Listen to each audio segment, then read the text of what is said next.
dress, fresh from the bathroom and soft in the nursery. Soap-scented fingers I long to caress. Were you a prefect and head of your dormitory? Were you a hockey girl, tennis or gym? Who was your favorite? Who had a crush on you? Which were the baths where they taught you to swim?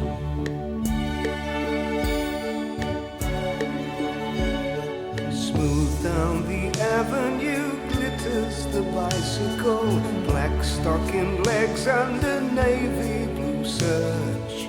Home and colonial, Star International, balancing bicycle, lent on the verge. Trace me, I will track you, fortunate bicycle, out of the shopping and into the dark. Back down the avenue, back to the potting shed, back to the house on the fringe of the park.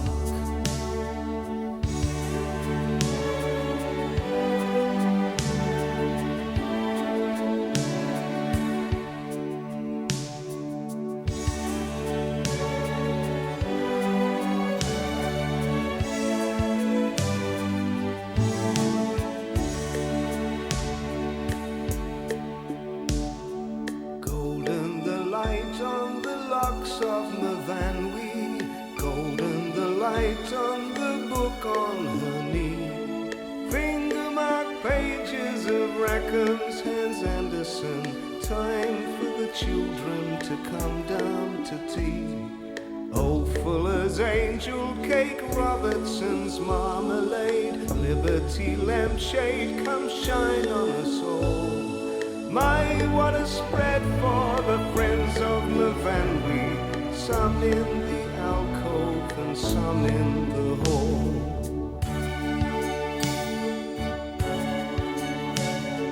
Then what sardines in the half-lighted passages, blocking off fingers in long hide and seek.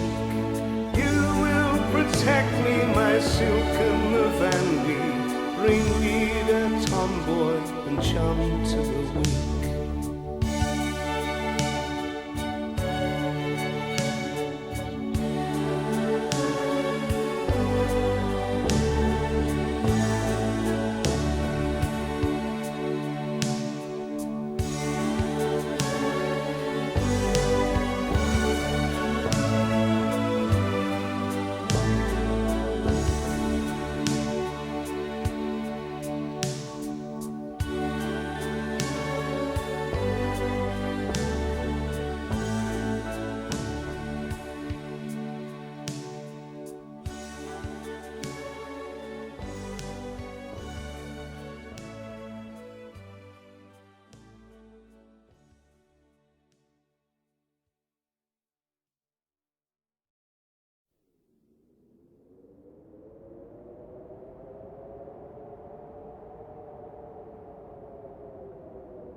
A mist that from the moor arose in sea fog wraps Port Isaac Bay. The moan of warning from Trevose makes grimmer this October day.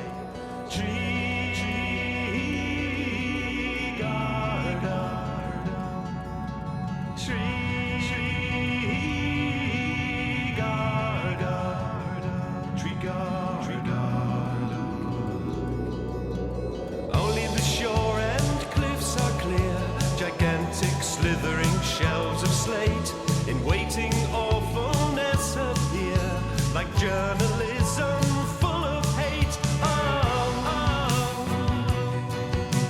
On the steep path, a bramble leaf stands motionless and wet with dew. The grass bends down, the brackens brown, the grey-green gorse alone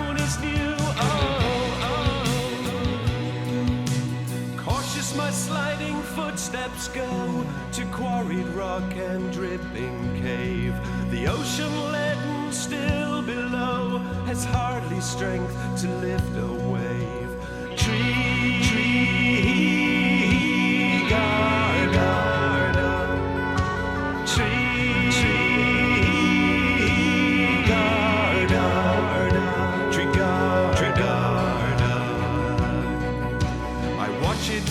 Into its height and flap exhausted on the beach. The long surf menacing and white, hissing as far as it can reach. The Dunlin do not move, each bird is stationary on the sand, as if a spirit in it heard the final end of sea and land.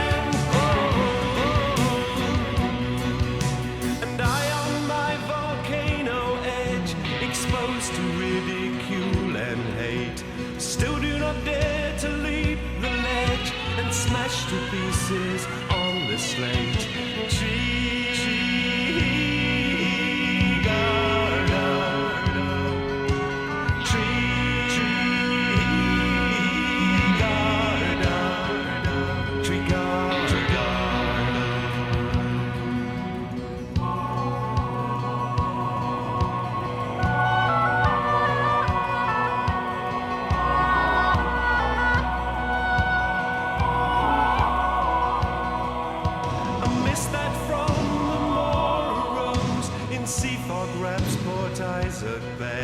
The moan of warning from Trevose makes grimmer this October day.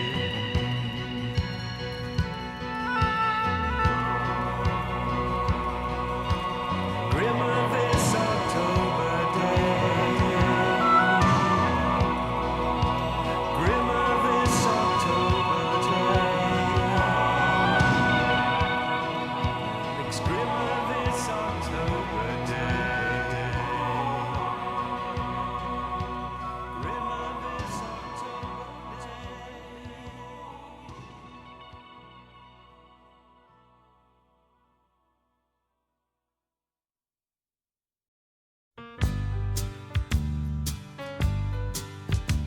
When melancholy autumn comes to Wembley, and electric trains are lighted after tea, the poplars near the stadium are trembling, with their tap and whispering to me, like the sound of little breakers spreading out along the surf line when the estuary is filling with the sea, like the sound of little breakers spreading out along the surf line when the estuary is filling with the sea.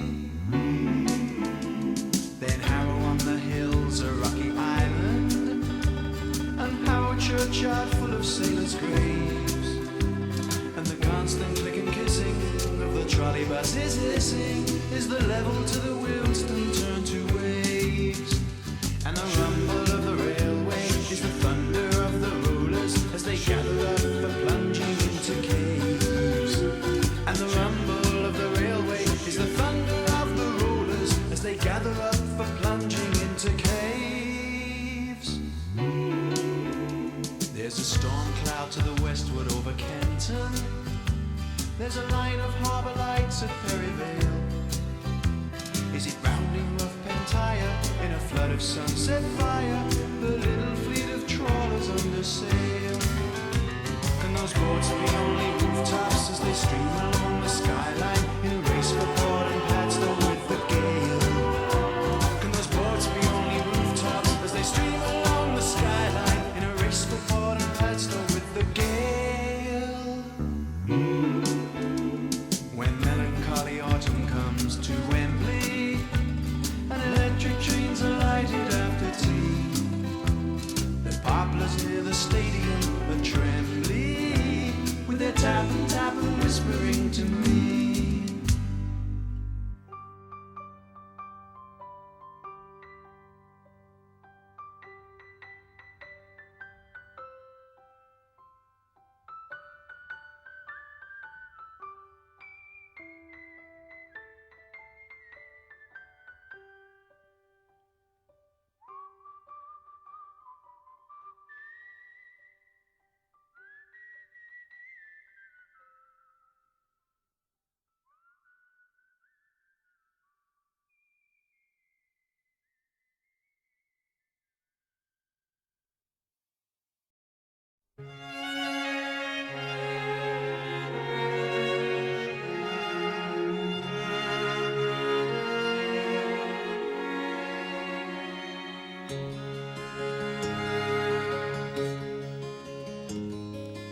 all the gay places the world can afford, by gentle and simple, for pastime adored.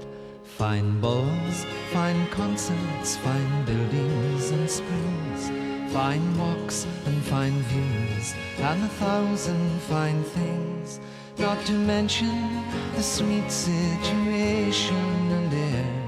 What place, my dear mother, with Bath can compare?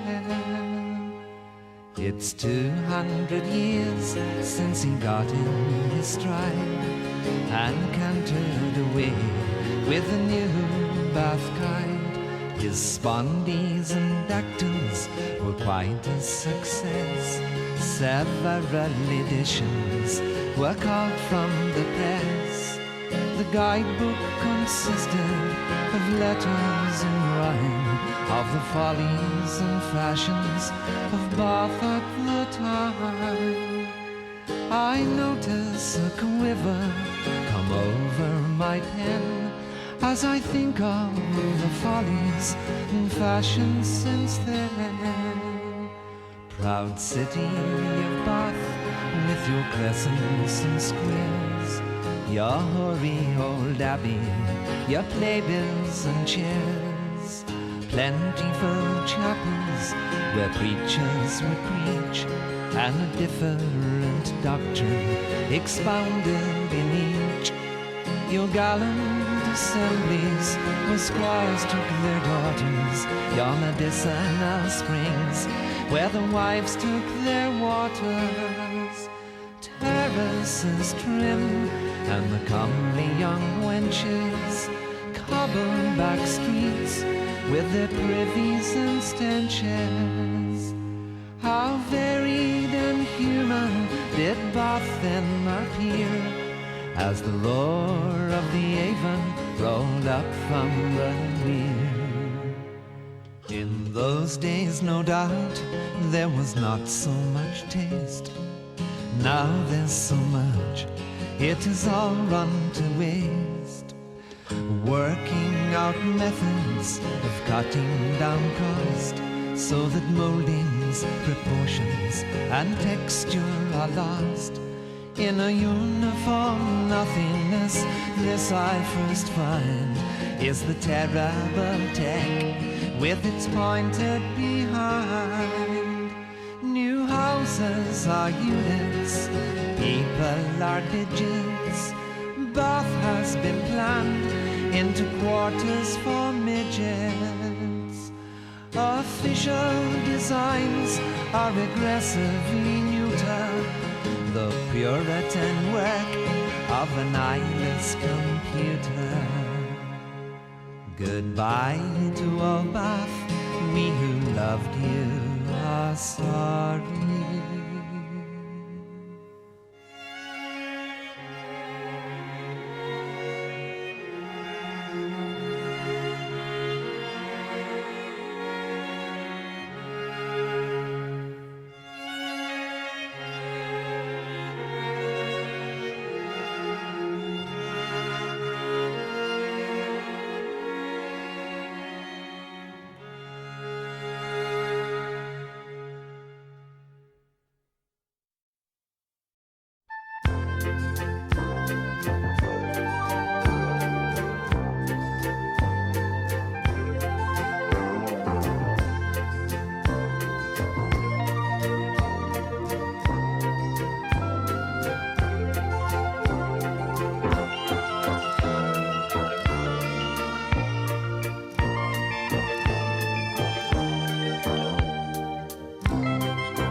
I say, Mummy, there's Mrs. Giza, and doesn't she look pretty sick? I bet it's because Mona Lisa was hit on the hook with a brick. Miss Blewett says Monica threw it, but Monica says it was Joan, and Joan's very thick with Miss Blewett. So Monica's sulking along, and Margaret failed in her paces. Her withers got tied in a noose, so her coronet's caught in the traces, and now all her fetlocks are loose.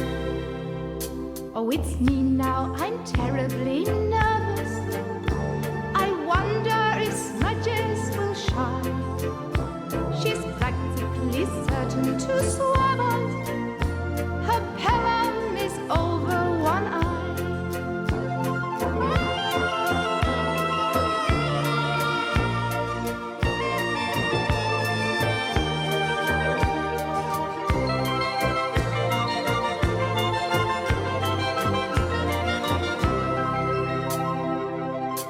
Oh, wasn't it naughty of Smudges? Oh, Mummy, I'm sick with disgust. She threw me in front of the judges, and my silly old collarbones bust.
Miss J. Hunter Dunn, Miss J. Hunter Dunn, burnished and burnished by Aldershot sun. What strenuous singles we played after tea. We in the tournament, you against me. Love 30, love 40, oh weakness of joy. The speed of a swallow, the grace of a boy. With carefulest carelessness gaily you won. I'm weak from your loveliness, Joan Hunter Dunn. Miss Joan Hunter Dunn, Miss Joan Hunter Dunn. How mad I am, sad I am, glad that you won. The warm-handled racket is back in its press, but my shark-headed victor, she loves me no less. Her father's euonymus shines as we walk, and swing past the summer house, bedded in talk.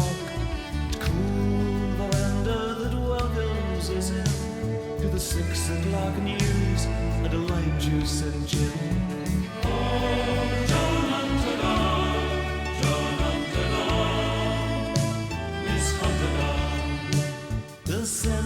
Of the conifers, sound of the bath, the view from my bedroom of moss-dappled path.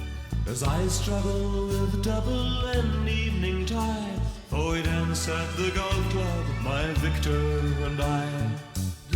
On the floor of her bedroom, my blazer and shorts, and the cream-coloured walls are betrothed with spots. And westering questioning settles the sun on your low-leaded window, Miss Joan Hunter Dunn.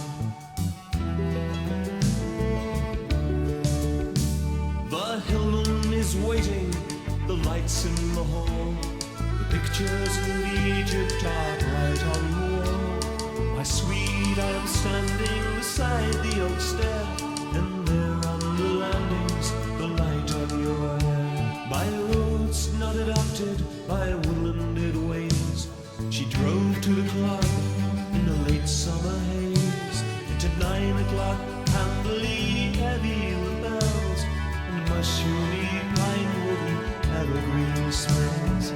Oh, John Hunter Dunn, John Hunter Dunn, Miss Hunter Dunn, Miss Joan Hunter Dunn, Miss Joan Hunter Dunn.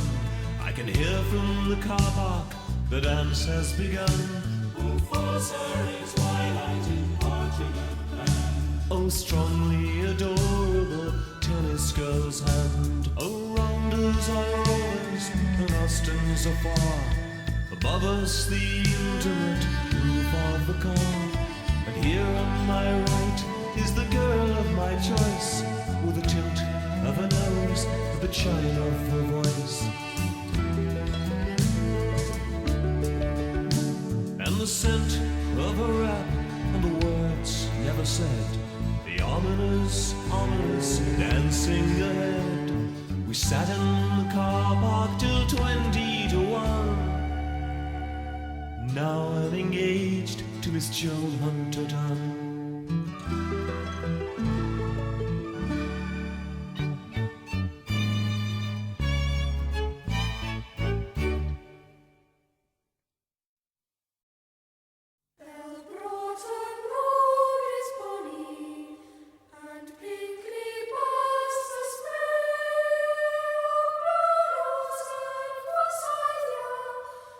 Across the public way, for a full springtime.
riders, Midland bound for Cricklewood, puffed its sulphur to the sunset where the land of laundry stood. Rumble under, thunder over, train and tram alternate go. Shake the floor and smash the ledger, Charrington, Selden, Dale and Co. Nuts and nuggets in the window, trucks along the lines below.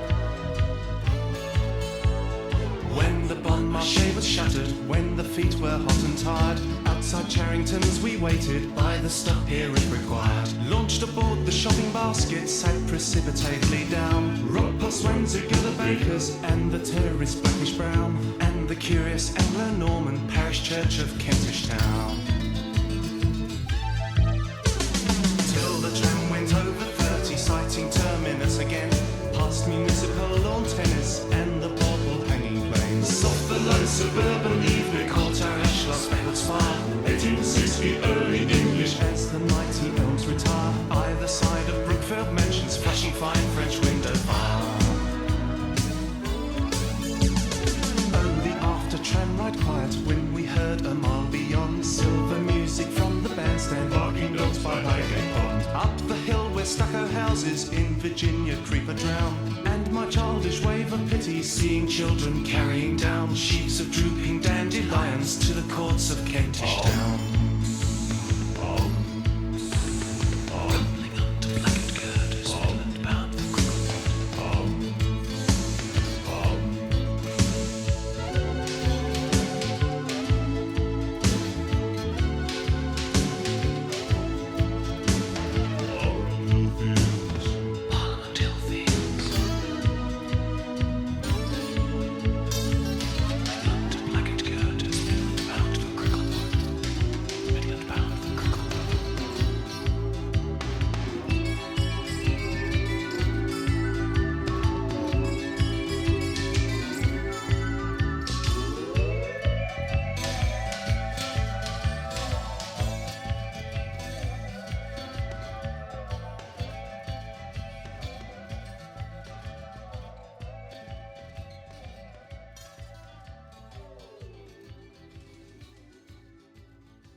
To graze a cow, swarm over dead.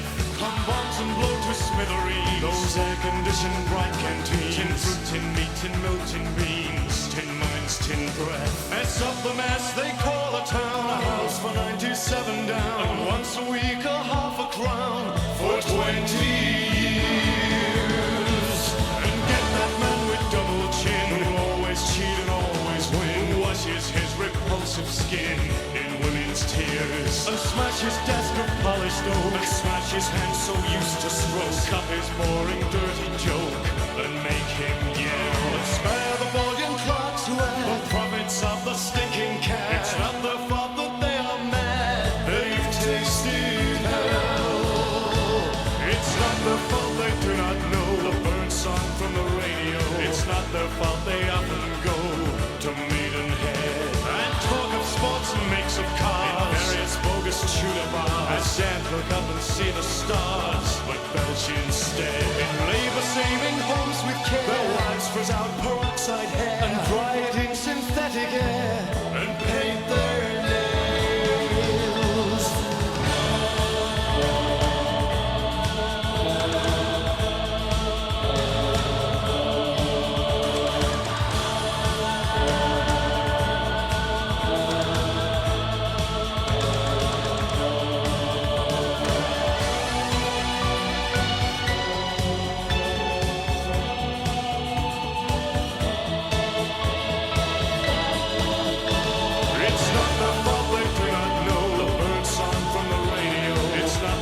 They often go to Maidenhead and talk of sports and makes of cars in various bogus tudor bars. As Sam look up and see the stars, but belch instead in labor-saving homes with care. Their wives frizz out peroxide hair and dry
Tina.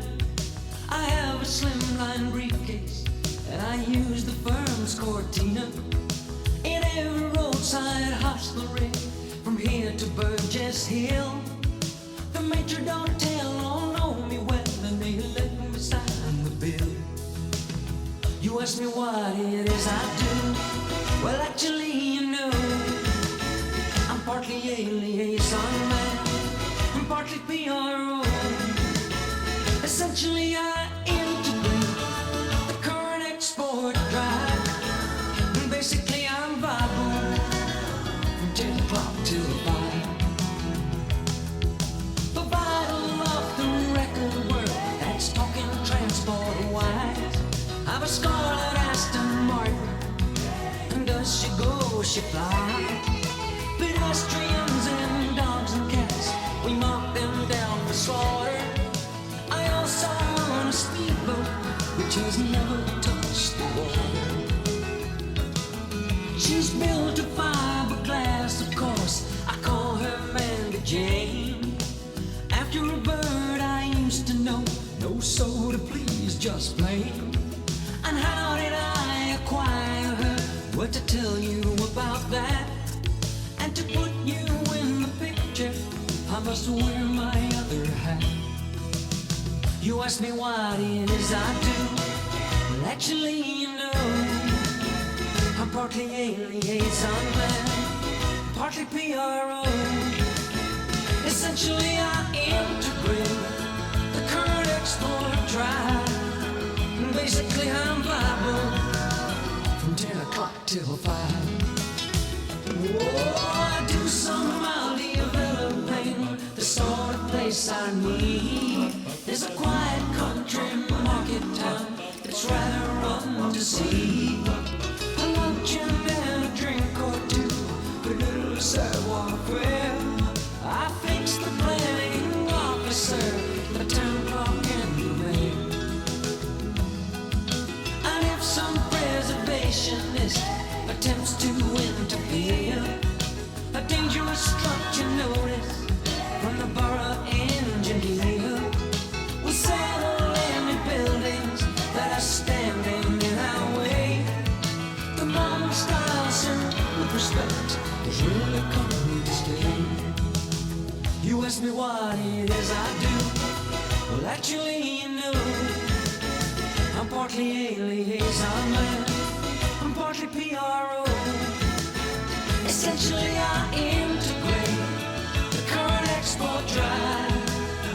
And basically, I'm liable from 10 o'clock till 5.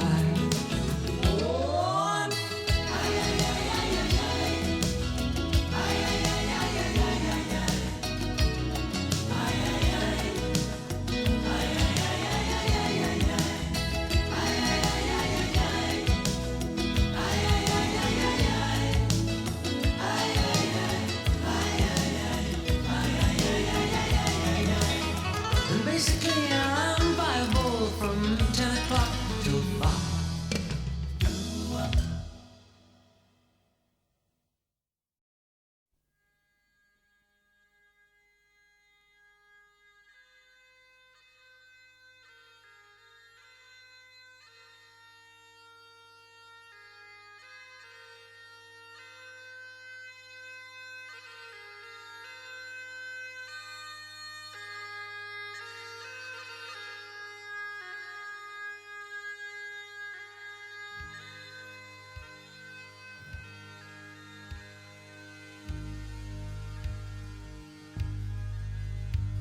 Oh, gale at the waves on the shores of Lough Fennel,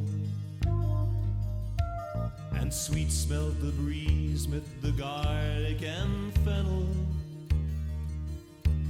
But sweeter and gayer than either of these were the songs of the birds in Lord Belvedere's trees. A light skivis pushed from the weed-waving shore, the rowlocks creak evenly under the oar, and the boatload of beauty darts over the tide. Oh, Barlin, Glencurry, and also his bride.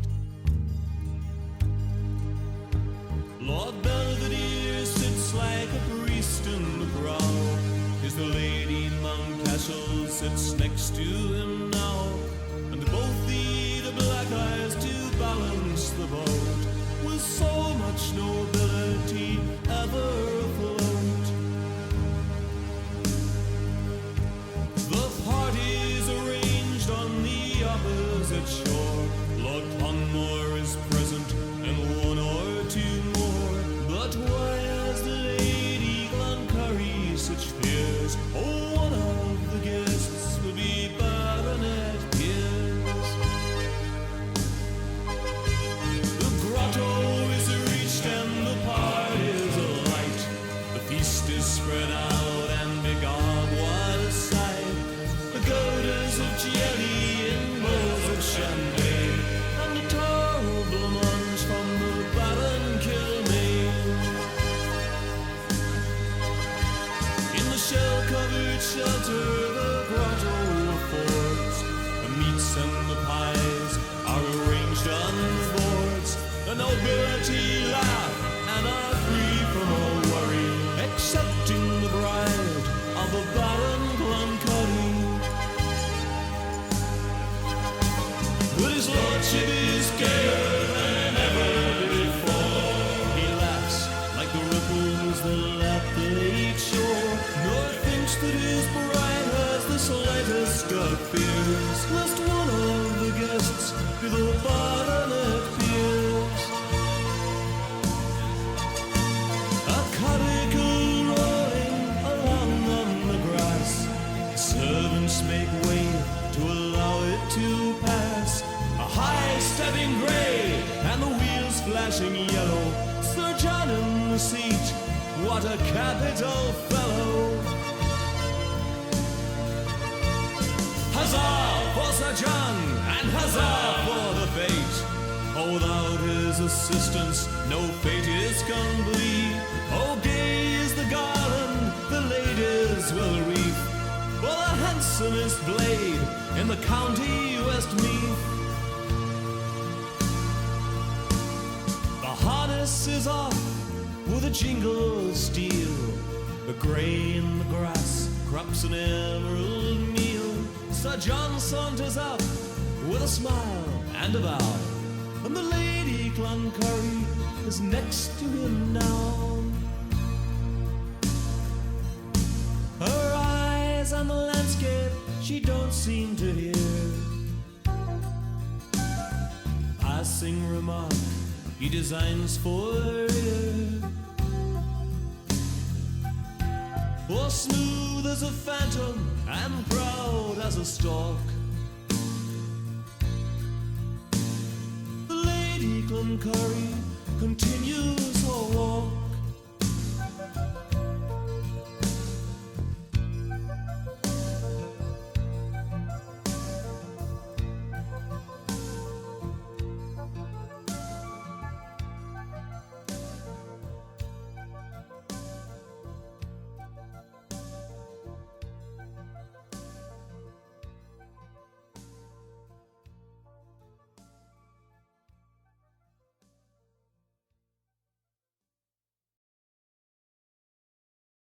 Up the ash tree climbs the ivy, up the ivy climbs the sun, with a 20,000 pattering has a valley breeze begun. Feathery ash neglected elder, shift the shade and make it run. Feathery ash neglected elder, shift the shade and make it run. Shift the shade toward the nettles, and the nettles set it free, to streak the stained Carrara headstone, where in 1923 he who trained 100 winners paid the final entrance fee. He who trained 100 winners paid the final entrance fee.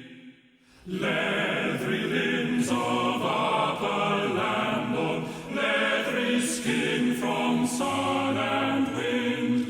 Leathery bridges, spreading stables, shining saddles left behind. To the down the string of horses, moving out of sight and mind. To the down the string of horses, moving out of sight and mind.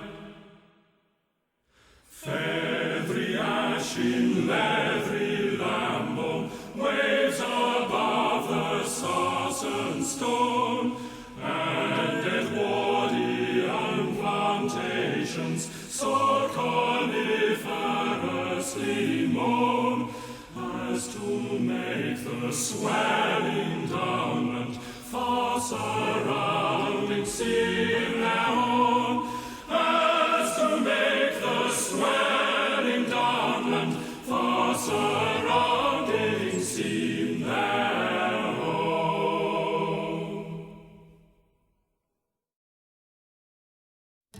My head is bald, my breath is bad, and shaven is my chin.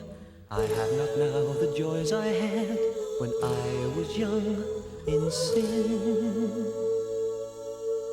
I run my fingers down your dress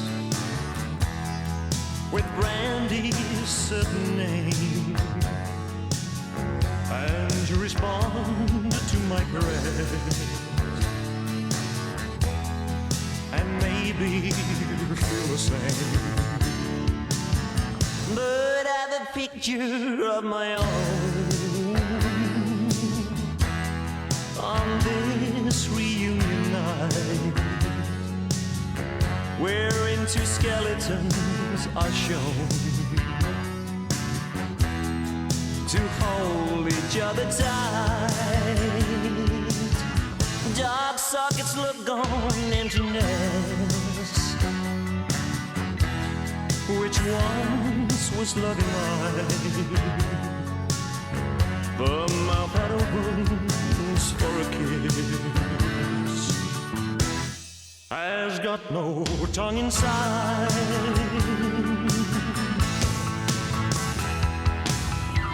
Late flowering west, late flowering west, late flowering west. Late flowering west, late flowering west, late flowering west.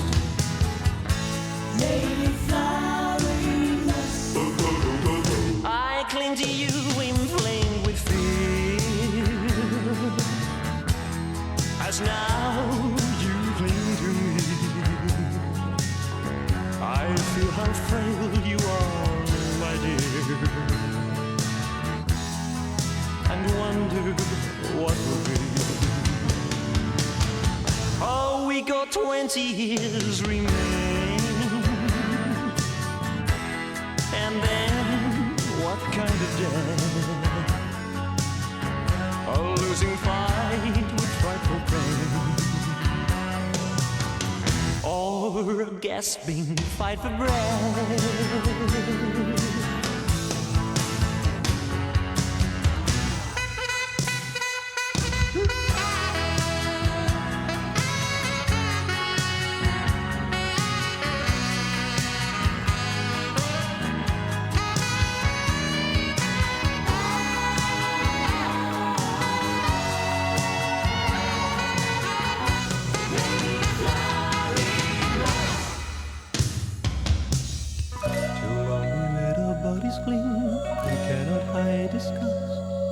At all the thoughts that in a spring, in this late flowering, Late flowering west, late flowering west, late flowering west. Late flowering west, late flowering west, late flowering west. Late flowering west. Boom, boom, boom, boom.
conversion of St. Paul.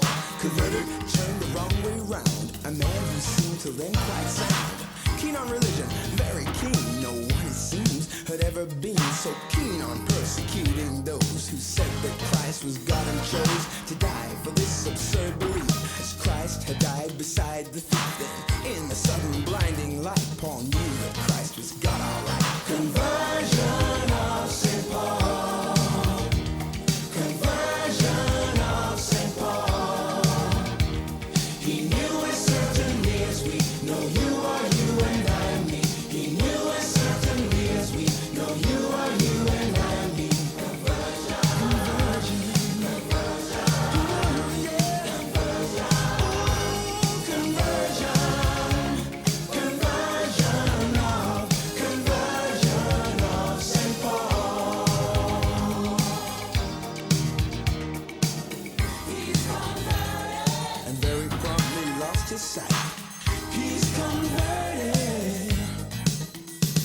Poor Paul, they led him by the hand. He who had been so high and grand, a helpless blunderer fasting, waiting 3 days inside himself, debating in physical blindness. As it's true that Christ is God and died for you. All the things you did to keep his gospel message hid.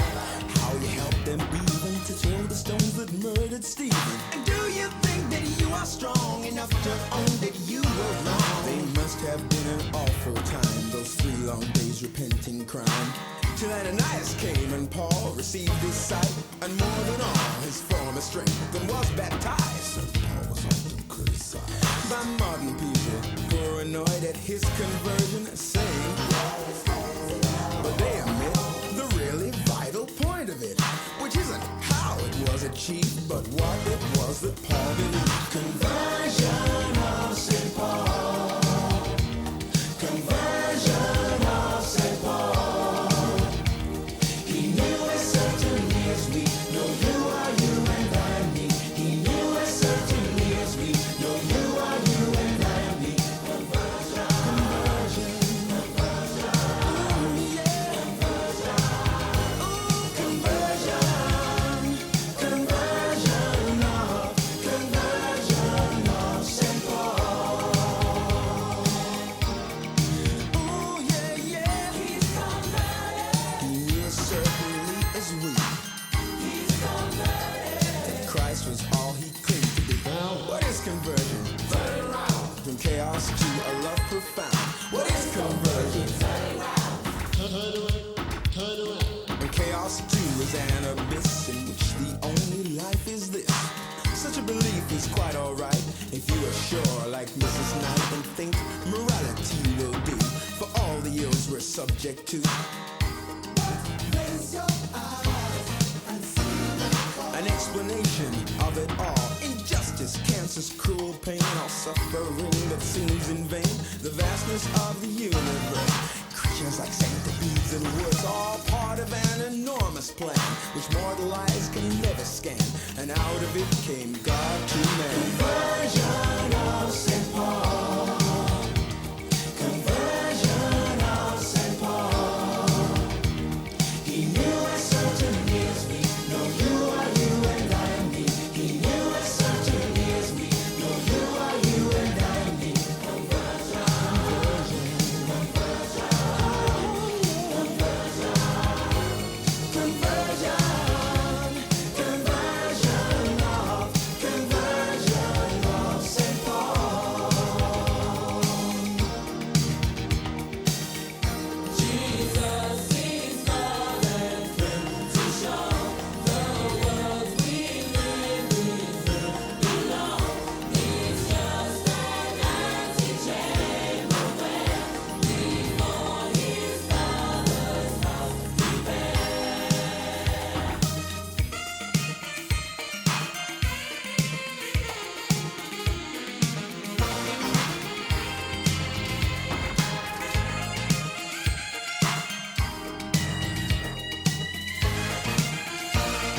What is conversion? Not at all for me, the experience of St. Paul. No blinding light, a fitful glow is all the light of faith I know. It sometimes goes completely out and leaves me plunging round in doubt until I will myself to go and worship when God's house below, my parish church, and even there I find distractions everywhere. Conversion of St. Paul. Conversion of St. Paul. He knew as certainly as we know you are you and I am me. He knew as certainly as we know you are you and I am me. Conversion. Conversion. Conversion. Yeah, yeah. Conversion. Conversion. Conversion of St. Paul.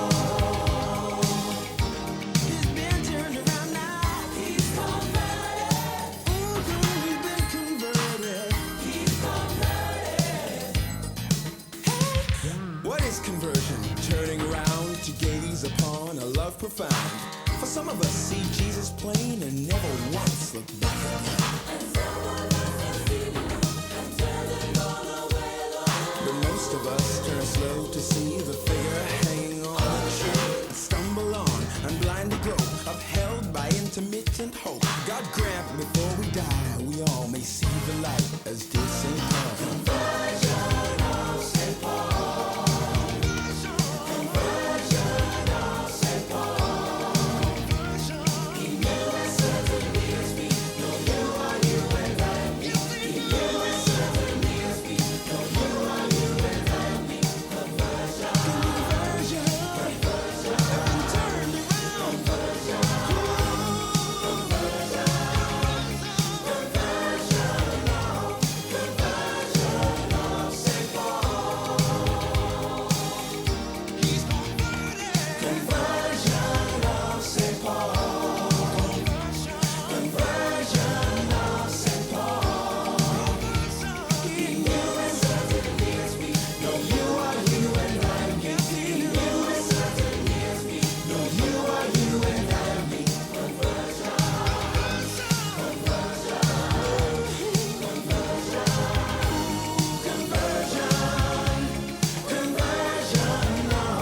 Conversion of St. Paul.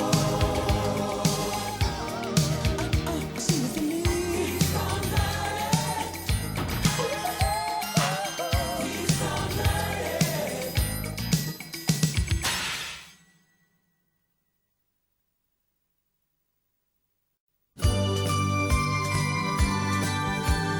Christmas, Christmas, Christmas, Christmas. Bells are waiting, Advent ring.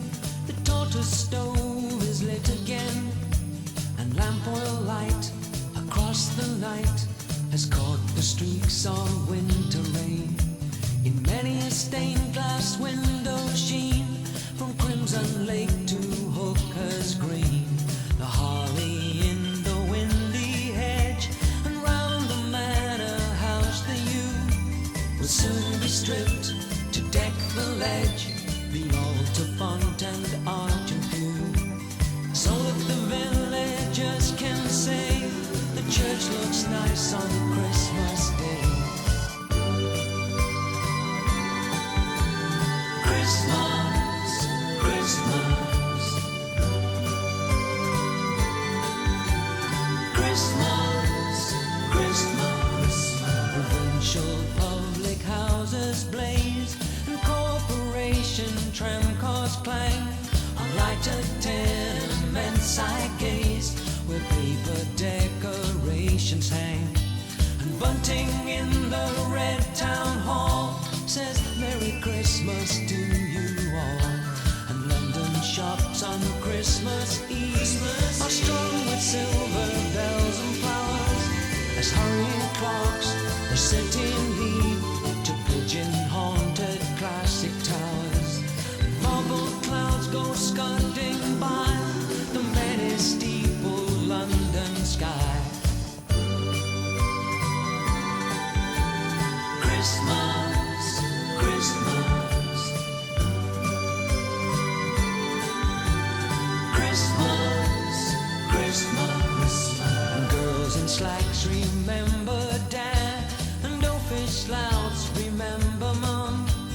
Sleepless children's hearts are glad, and Christmas morning bells say come, even to shining ones who dwell safe in the Dorchester Hotel. And is it true, this most tremendous tale of all, seen in a stained glass window's view, a baby in an ox's stall, the maker of the stars and sea, become a child on earth for me. And is it true? For if it is, no loving fingers tying strings around those tissue fripperies, the sweet and silly Christmas things, bath salts and inexpensive scent, and hideous ties so kindly meant, no love that in a family dwells, no caroling in frosty air, nor all the steeples shaking bells can with this single truth compare, that God was man